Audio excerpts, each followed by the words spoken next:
যার যার সম্মান তার কাছে। আপনার ধর্মকে আমি সম্মান করব। আপনি যদি আমার ধর্মকে সম্মান না করেন, তাহলে আপনি সম্মান পাবেন না। আমরা আপনাকে বুঝানোর চেষ্টা করব বারবার, বলবো, কিন্তু আপনি যদি বুঝতে চেষ্টা না করেন, যা করার আমরা তাই করব। কি করব সেটা বুঝে নিয়েন। ফেসবুক প্ল্যাটফর্মে এসে আপনারা যা করছেন, যা দেখাচ্ছেন, তাতে আপনারা উগ্রতা ছড়াচ্ছেন। এগুলা আমরা আশা করি না।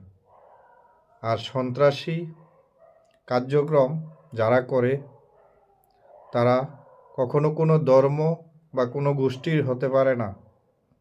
তারা সবসময় উগ্রবাদী। তারা সবসময় সমাজবিরোধী, রাষ্ট্রবিরোধী। তারা শুধু প্রতিপক্ষ বিরোধী না। মনে রাখবেন, এই মুসলমান ৩১৩ জন সাহাবী নিয়ে কাফেরদের বিরুদ্ধে উহুদের ময়দানে লড়াই করেছে, যাদের অস্ত্র শস্ত্র সৈন্য কমতি ছিল না। তাতেও মুসলমান বিচলিত হয়নি, ভয় পায়নি, এবং সেই যুদ্ধে মুসলমান জয়ী হয়েছিল।